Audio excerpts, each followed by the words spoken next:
सभी से नमस्कार। आज की क्लास रसायन विज्ञान की। आज हम लोग रसायन विज्ञान में हम कल तक पढ़े थे अम्ल के परिभाषा, अम्लों के गुण और अम्लों के उपयोग। आज हम लोग पढ़ेंगे क्षार की डिफिनेशन, क्षार की परिभाषा, क्षार के रासायनिक गुण, क्षार के भौतिक गुण। Subject chemistry.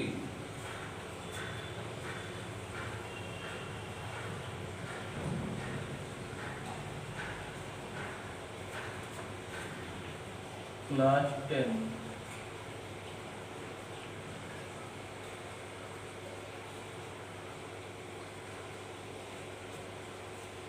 आज हम पढ़ेंगे डेफिनिशन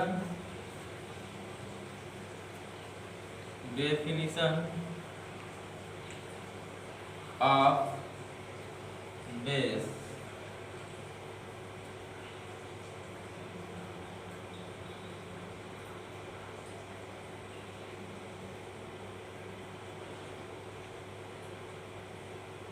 ठीक है, आज हम लोग पढ़ेंगे क्षार की परिभाषा। आपकी अम्ल की 3 परिभाषाएं हैं, क्षार की भी 3 परिभाषाएं हैं। जैसे कि जब पिछली बार यानी कि पिछले वीडियो में हमने बता भी दिया है कि अम्ल और क्षार दोनों की 3 परिभाषाएं हैं, क्योंकि पहले हमारी केमिस्ट्री यानी कि रासायनिक विज्ञान या रसायन विज्ञान इतना ज़्यादा विकसित नहीं थी, इसलिए हम लोगों को केवल पहले एक अवधारणा पता थी। उसके बाद हमारे अर्हेनियस रसायनज्ञ आए, उन्होंने अपनी अवधारणा प्रस्तुत की। इनके बाद हमारे लॉरी एंड ब्रास्टेड 2 रसायनज्ञ आए, इन्होंने आपस में मिलकर एक अवधारणा बनाई। धीरे धीरे हमारी केमिस्ट्री विकसित हो गई और अवधारणाएं बनती गई। पहले हमें केवल एक अवधारणा पता थी, जैसे कि उसमें हमने बताया था पुरानी अवधारणा या प्राचीन अवधारणा। प्राचीन अवधारणा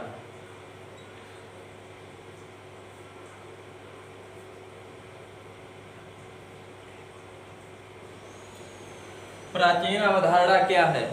प्राचीन अवधारणा केवल यही पता था पहले हम लोगों को कि वे पदार्थ जिनका स्वाद तीखा,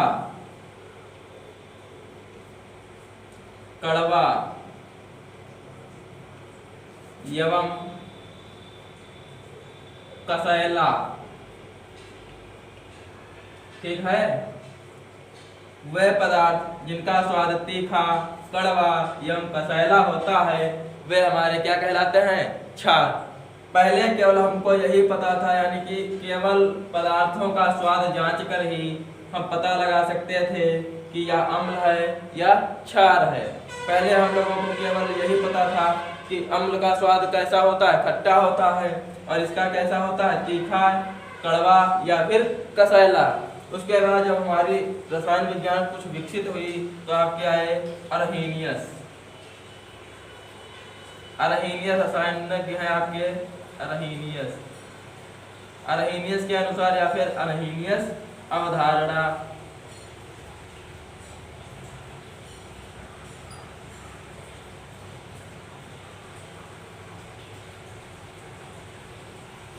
ये हो गई आपकी फर्स्ट, ये हो गई आपकी सेकेंड, ठीक है।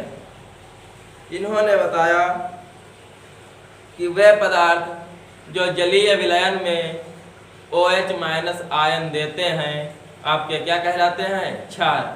आपके रसायनज्ञ अर्हेनियस जब आए तो इन्होंने एक अवधारणा रखी, जिस प्रकार से इन्होंने अम्ल में रखी थी यानी कि एसिड्स में रखी थी, उसी प्रकार आपकी बेस में इन्होंने अवधारणा अपनी रखी कि वे सभी पदार्थ जो जलीय विलयन में H+ आयन देते हैं वे आपके क्षार कहलाते हैं। तो देख लीजिए, ये क्या देते हैं? OH- आयन जलीय विलयन में।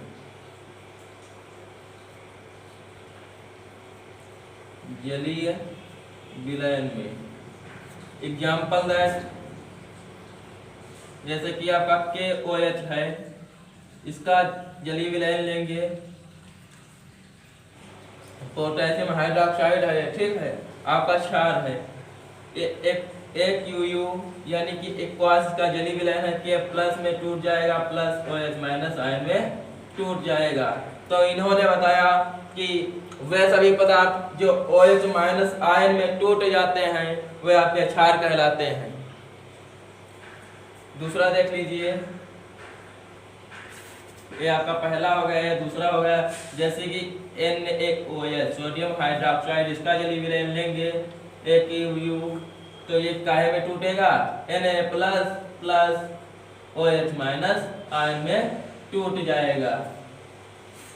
तो आपके जो ये रसायनज्ञ हैं अर्हेनियस रसायनज्ञ ने यह बताया कि वे सभी पदार्थ जो अपने जलीय विलयन में OH माइनस आयन त्याग देते हैं या OH माइनस आयन में टूट जाते हैं वह सभी हमारे क्या कहलाते हैं, क्षार यानी कि वैस कहलाते हैं।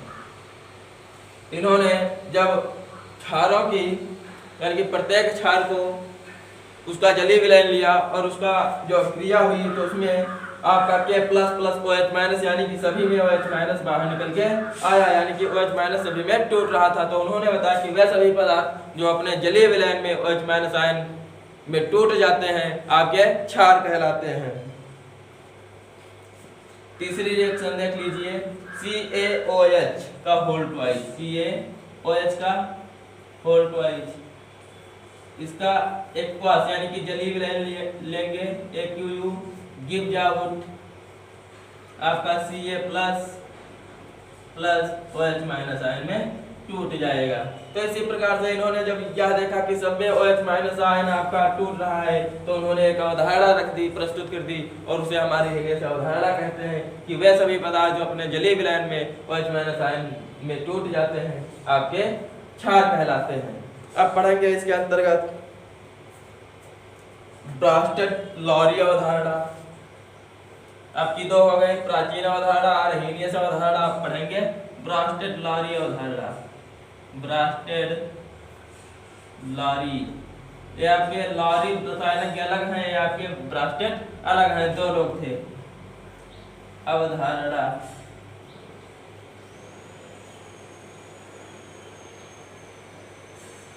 इन्होंने क्या बताया कि वे सभी पदार्थ जो प्रोटॉन ग्रहण करने की क्षमता रखते हैं, वे सभी पदार्थ जो प्रोटॉनों को ग्रहण करने की क्षमता रखते हैं आपके क्षार कहलाते हैं। ठीक है, ब्रास्टेड एवं लॉरी जब आए तो उन्होंने बताया कि वे सभी पदार्थ जो प्रोटॉनों का ग्रहण करने की क्षमता रखते हैं आपके क्या कहलाते हैं, क्षार कहलाते हैं। देखिए अब इनके भौतिक गुण क्या हैं।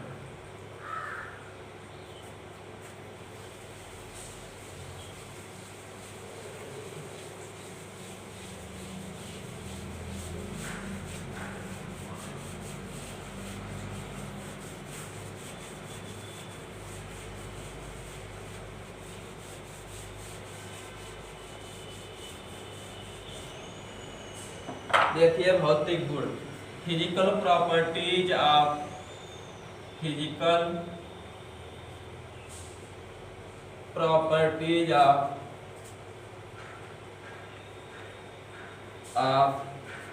बेसेज, क्षारों के भौतिक गुण।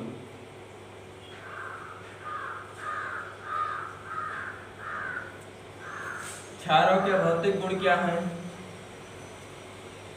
स्वाद इनका तीखा होता है, स्वाद तीखा एवं कड़वा होता है। इनका स्वाद कैसा होता है? तीखा एवं कड़वा होता है। दूसरा क्या हो जाएगा भौतिक गुण इनका? ये साबुन की भांति चिकने होते हैं। ये साबुन की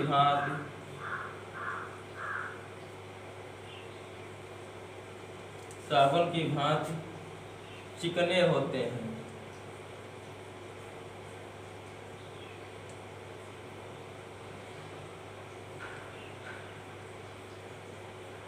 तीसरा हो जाएगा आपका, तीसरा इनका भौतिक गुण का है, ए लाल लिटमस पेपर को नीला कर देते हैं।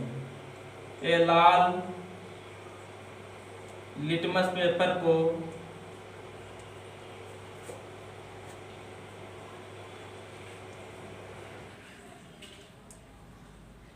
नीला कर देते हैं।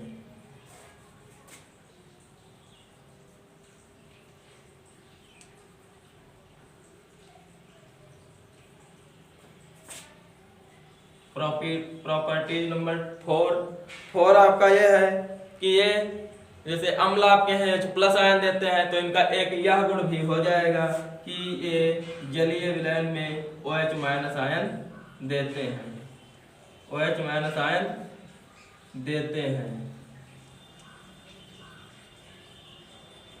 और पांचवा आपका हो जाएगा जलीय विलयन में, जलीय विलयन में विद्युत के कुचालक होते हैं।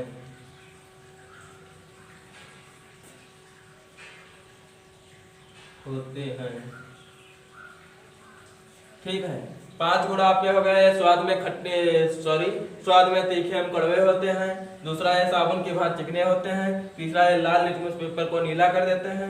चौथा आपका OH- आयन देते हैं। और पांचवा आपका जलीय विलयन में विद्युत के कुचालक होते हैं। अब देखेंगे इनके केमिकल प्रॉपर्टीज, यानी कि रासायनिक गुण क्या हैं क्षार के।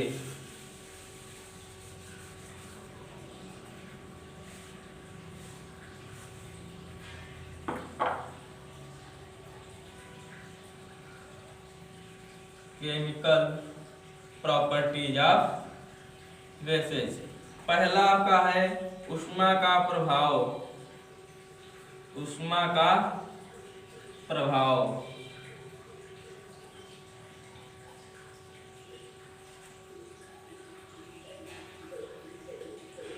ऊष्मा का प्रभाव, ठीक है।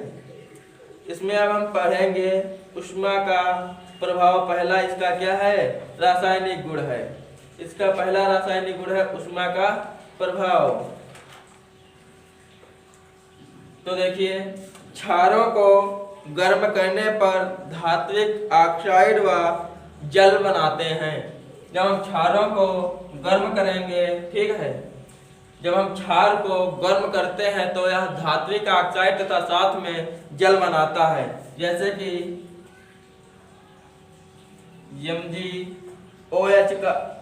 MgOH का होल ट्वाइस।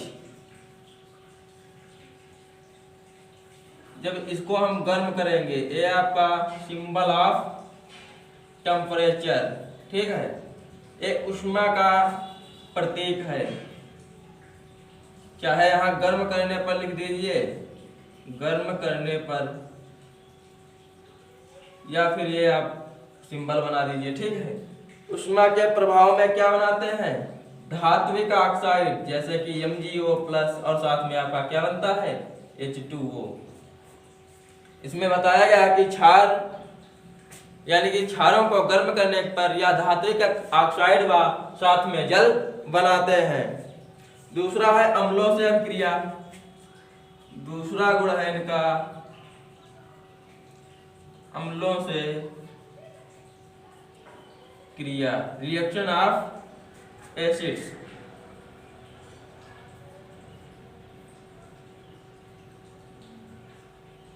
अम्लों से क्रिया करके देखिए क्या बनाते हैं। ये अम्लों से क्रिया करके लवण व जल का निर्माण करते हैं। क्षारों की क्रिया जब अम्लों से करवाई जाती है तो यह लवण का निर्माण करते हैं और साथ में आपका जल बनाते हैं। जैसे कि कोई क्षार ले लीजिए, आपका एग्जाम्पल दैट आपका क्षार हो गया NaOH प्लस, इसमें क्या है HCl आप ले लेंगे अम्ल, ये आपका क्या है बेस, ये आपका क्या है एसिड। जब इन दोनों की अब क्रिया आपस में करवाते हैं तो हमें प्राप्त होता है लवण तथा साथ में जल NaCl। ये क्या है आपका लवण है, इसे हम कहते हैं हिंदी में सोडियम क्लोराइड।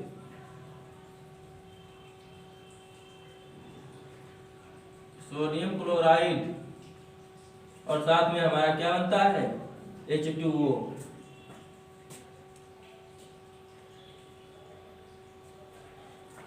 अब देख लीजिए दूसरा क्या है KOH, ये आपका बेस है, प्लस आपका लेंगे HNO3। HNO3 क्या है आपका अम्ल है, एसिड। जब इसकी क्रिया होगी तो KNO3 प्राप्त होगा, प्लस साथ में H2O का निर्माण होगा। तो देख लीजिए जब क्षारों की क्रिया किसी अम्ल के साथ करवाते हैं तो लवण बनता है तथा साथ में जल का निर्माण होता है। जैसे कि पहले रिएक्शन में हमने सोडियम हाइड्रोक्साइड की अभिक्रिया यानी कि क्षार की अभिक्रिया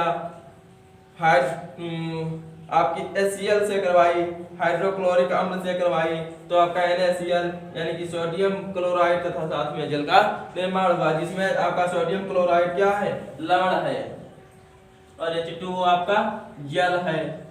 उसके बाद हमने KOH यानी कि पोटेशियम हाइड्रोक्साइड की अभिक्रिया HNO3 के साथ करवाई, तो हमारा प्राप्त हुआ KNO3 प्लस H2O यानी कि साथ में लवण और जल का प्राप्ति हुई।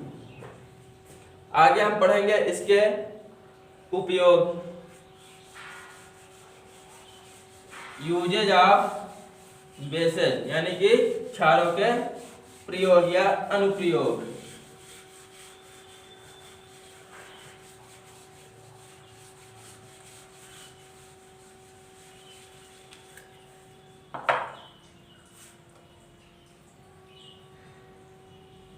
यूजेज ऑफ बेस,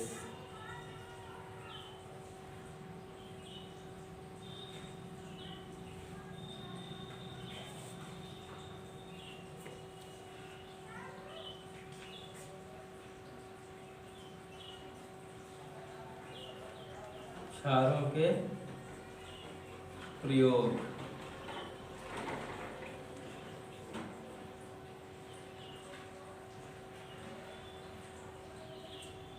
पहला देख लीजिए क्या प्रयोग है। पहला इनका प्रयोग है कागज एवं लुगदी का निर्माण करने में।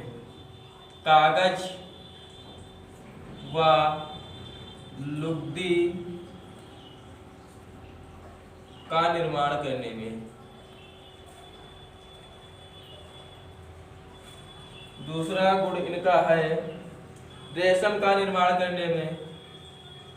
रेशम का निर्माण करने में।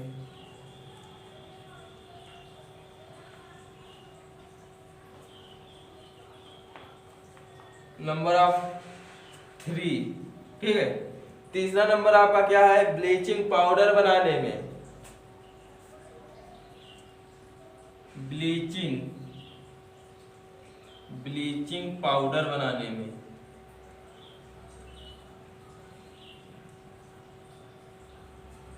चौथा है ये खारे जल को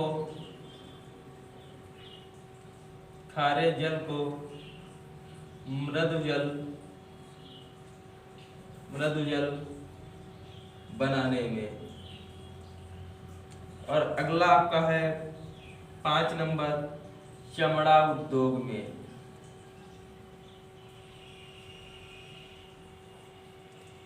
देखिए हमने क्षारों की परिभाषाएं बता दी 3, पुरानी अवधारणा, रहीनियस अवधारणा और ब्रास्टेडियम लारी अवधारणा। उसके बाद फिजिकल प्रॉपर्टीज यानी कि भौतिक गुण भी आपको बता दिए।